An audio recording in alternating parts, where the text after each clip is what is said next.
Hello, hello, hello, and welcome to Walk, Talk, Health.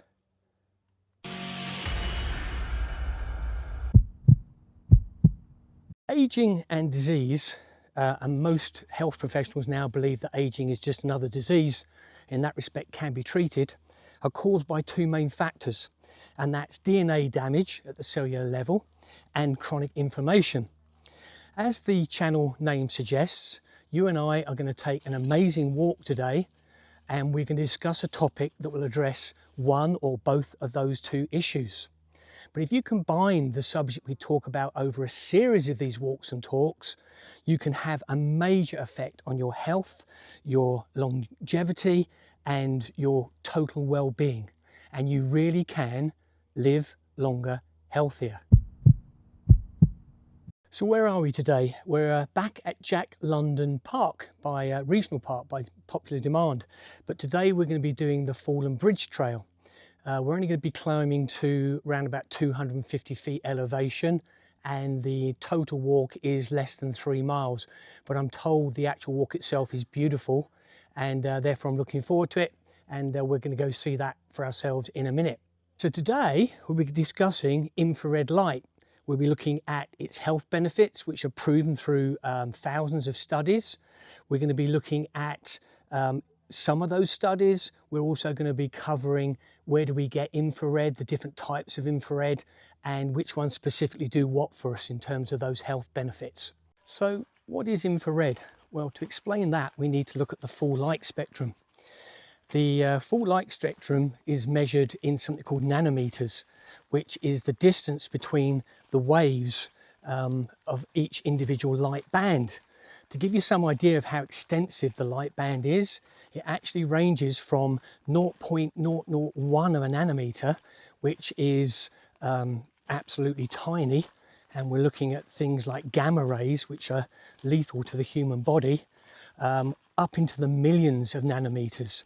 Human beings, we only see a tiny fraction of the true light spectrum, less than 1%, because the actual light spectrum goes from, let's say, 0.01 gamma rays up into millions of nanometers. We actually see between 400 and 700 nanometers, and we think we see reality, but we're only seeing a tiny fraction of what's really there.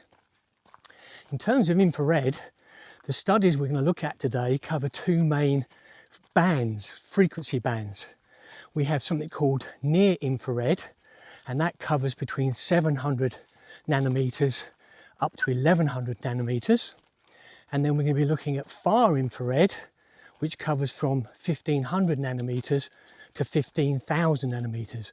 This is where the studies we're going to discuss have proven significant health benefits. Okay, we've reached the start of the trail for the old Fallen Bridge Trail. Let's go see what it's like. Looking forward to this one. Let's get into those health benefits, and like usual, it's an amazing list of benefits. So infrared light penetrates our skin and deep into the muscle tissue, depending on the nanometer wavelength. And what it does when it hits the muscles is it helps them to repair and recover, especially after exercise. The same heating process helps with our joints. It helps ease stiff joints. The infrared also stimulates collagen production, which is the substance that makes our skin look more moist, youthful, young looking. So that's a pretty big one. Infrared also encourages and aids in better blood flow. Now that's quite an important one, because our blood, as you probably already know, carries both oxygen, which we need to live, and just as importantly, nutrients that our cells need for things like growth and repair. This better blood flow obviously helps with things like blood pressure, which we know is a major cause of things like heart disease and cardiovascular issues. Infrared is also involved in the production of the hormone serotonin. It's our feel-good hormone. So it's particularly useful to get exposure to infrared in times of the year like winter, when we have things like seasonal depression, and infrared can help with that. It also reduces blood glucose levels. Now that's important because getting our blood glucose down means we're less likely to get insulin spikes, and insulin we know causes inflammation. And then finally on the list, before we start looking at some studies and how infrared does all this, is the reduction of inflammation generally throughout the body. And as we know, chronic inflammation causes major diseases that we face in today's society. So for me, that's always a big one. I should give a special mention to far infrared. If you remember, that's 1500 to 15,000 nanometers. That's the kind of infrared you get in a infrared sauna. That's particularly good because it penetrates so deep and it's powerful enough that it actually heats us up from the inside. It's what makes us sweat. And during that sweat process, no matter where we're getting the infrared from, we actually push out toxins that are in our body, things that would otherwise make us sick or cause long-term inflammation, chronic inflammation. Infrared is also proven to reduce chronic pain in diseases such as rheumatoid arthritis. It improves heart rate variability, and that is if you measure the time between individual heartbeats, we actually want that to be not absolutely steady. The more erratic or irregular that interval is, that science has proven indicates our ability to be resilient and to fight back against illness and injury. And lastly, for far infrared, we're looking at weight loss, which I know a lot of people are interested in. It's not going to make a huge difference, but it will make weight loss a reality because it increases our metabolic rate. And whenever our metabolism is up, we burn more calories. And of course, it's reducing the amount of glucose, which ordinarily would then be turned into fat storage. So now we've heard some of those incredible health benefits, let's discuss just a few of the studies that support this in terms of their findings. The first one was a Brazilian study quite recently, found that if you exposed people to 940 nanometers, so just 15 minutes a day, they measured their mitochondria health, and there was a significant improvement in that health, up to 30% improvement in both numbers of mitochondria and the health of those mitochondria. Now that's important because mitochondria, as covered on previous videos, is the powerhouse of every cell in our body. It's literally an organelle that we, when we were single cell organisms, came into contact with these organelles, these mitochondria. They joined together and the mitochondria starts to produce energy in the form of ATP and oxygen. And that energy allowed the cells to divide and become ever more complex creatures until we turned into animals and human beings. So mitochondria and its health is incredibly important.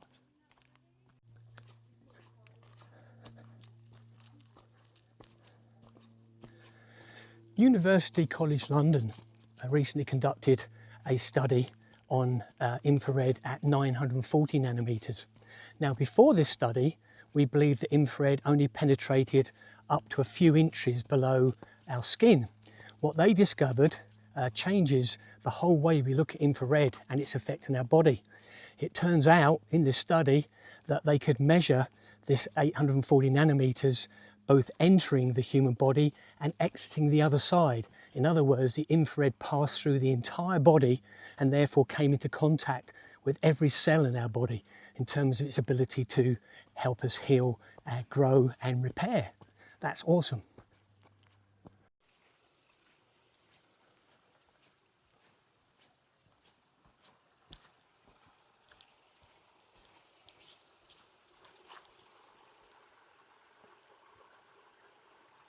Another study conducted in Switzerland looking at eye health found that infrared light exposure, even if it wasn't directly on the eyes, actually improved eyesight. And in the study they were looking primarily at colour blindness, and there were significant improvements on those people that were suffering from colour blindness. That amazes me. That study went on to conclude coming back to the importance of the mitochondria, that they noticed the mitochondria were both healthier in the eye, but also were producing more of the melatonin that we know as the sleep hormone. But melatonin is also the most powerful antioxidant in our body. Antioxidants are important because during the process of releasing energy through exercise, digestion, we actually release toxins, these oxidative stress chemicals that do damage to our DNA. So the mitochondria producing more of the melatonin helps to combat that damage we talked about right at the beginning of this video. This is one of my favourite studies, the Greenheart Louisville study in Kentucky. Before they carried out this project, the place had almost no trees. The town centre, etc., was barren of anything green. So they went about planting 8,000 mature trees over a 4-year period. But before they started planting those trees, they measured the local population, the volunteers, for something called HSCRP. Now that is an indicator in the human body of how likely you are to actually have a heart attack or a stroke. 745 people took part in this study, and their HSCRP levels at the beginning versus the end showed a significant improvement after monitoring for a further 2 years after the trees were fully planted. What they found was the 15 to 20% reduction in the HSCRP in the blood, which equates to a 15% reduction in the likelihood of both stroke or heart attack. That's pretty significant. It's not going to stop it, but I would take that any day of the week. There have been multiple studies, in fact, on people that live in what they call green spaces.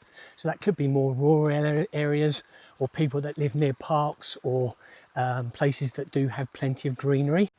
As you can see, we get horses along this trail, which is pretty cool to see. The results from these green space studies are quite extraordinary. The participants experienced a 28% reduction in type 2 diabetes risk. They experienced a 16% reduction in cardiovascular event risk, and a 31% reduction, a whole third almost, reduction in the risk of all-cause mortality. That's death from all causes. That's pretty significant and very impressive. Where do we get infrared? Well, from multiple sources. The first obvious one is from the sun. The sun actually showers the Earth and us with the entire infrared spectrum, including those all-important near and far infrared rays. The most infrared you can get from the sun is actually at midday. It makes it easier for the sun rays to penetrate down through our atmosphere and reach us. But of course, with that comes UVA and UVB, which, whilst UVB is essential for making vitamin D in our skin, there's a whole video I did on that, which I'll link at the end, and the health benefits for that, which are also incredible. But of course, UVA and UVB can cause skin damage and even potentially skin cancer.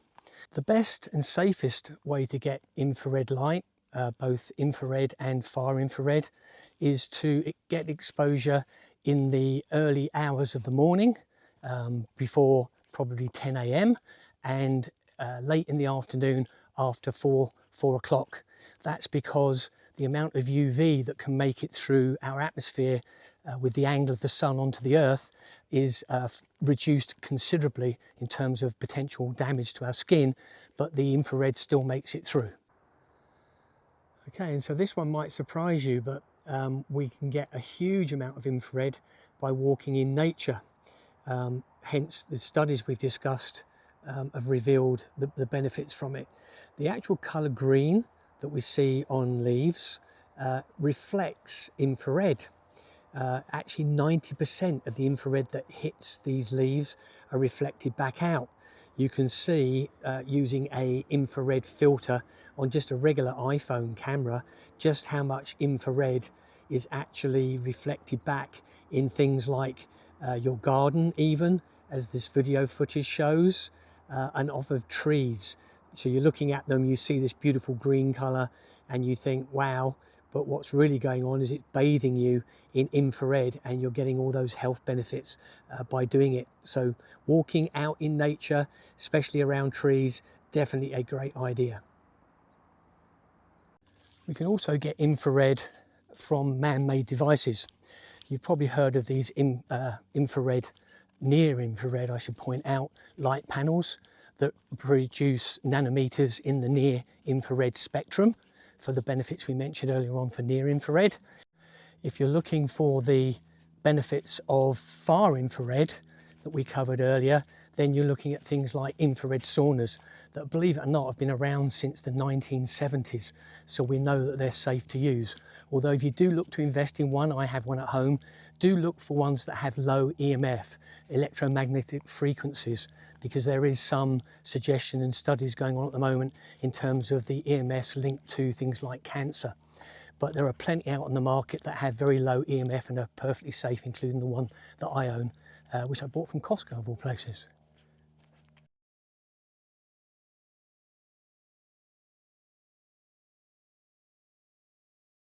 Okay, it's that time again to ask for your help. This channel is in no way monetized. The sole purpose is for me to reach as many people as I can, including people like yourself, to help them on their health journey to living longer, healthier. So can I ask a big favor? Can you please hit the like, the subscribe if you're not already subscribed, then bell notification if you want to be automatically notified of future videos. More importantly, can you please leave a comment? Believe it or not, the algorithm looks at people's engagement and in the decision of where is it going to share it to and how many people is it going to share it to. So leaving a comment such as where are you watching from the world? Where do you like to go walking yourself? A question around the subject we discussed today would really help me and help the channel. Finally, the biggest thing you can do is to actually share this. Send it to 2 or 3 of your friends, relatives that you feel might also enjoy and get benefit from this video. That would be much appreciated, because by helping me, you're helping others, and I thank you in advance. Thank you. Okay, well, thank you for joining me today. We've actually walked the entire trail and I've not actually found a fallen bridge. So the only thing I can think of is the bridge that I'm standing on is actually the replacement for a stone bridge that was once here. There's plenty of stones in the actual river in and around here, so I'm guessing that's what it is. So let's do the recap. We know that infrared penetrates our skin. It helps the muscles do things like repair and recover, especially after exercise. We know it helps with collagen production, which is the substance that's very important for skin's youth and elasticity. We know that it gets into our joints and helps with stiff joints. We also know that it increases serotonin production, which is our feel-good hormone, so it helps with things like seasonal depression. We also know that infrared in those far infrared frequencies do things like superheat our body, in which case we expel toxins that ordinarily would make us sick out through our skin. We also know that it helps reduce inflammation in the body, a big one, in terms of things like illnesses. Chronic inflammation equals illnesses, and reduces chronic pain in conditions like rheumatoid arthritis. We also know that infrared can improve blood flow, which means more nutrients and oxygen make it to every cell in our body, which is vital. And we know that it reduces, therefore, blood pressure, which can have a major impact on our cardiovascular health system. Finally, it reduces both sugar in the body, glucose, and inflammation, partly because it reduces the glucose, which produces insulin spikes, which causes inflammation. The importance of that is, as I say time and time again, chronic inflammation has been associated with every major disease that we face in today's modern society. For me, that's always a big one.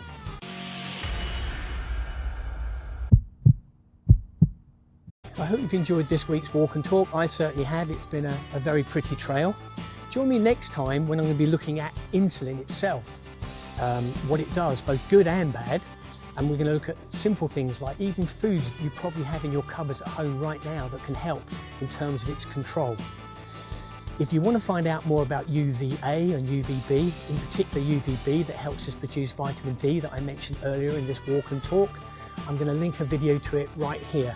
I highly recommend you check it out. It's full of, again, incredible health benefits that something as simple as exposure to the sun can achieve for us.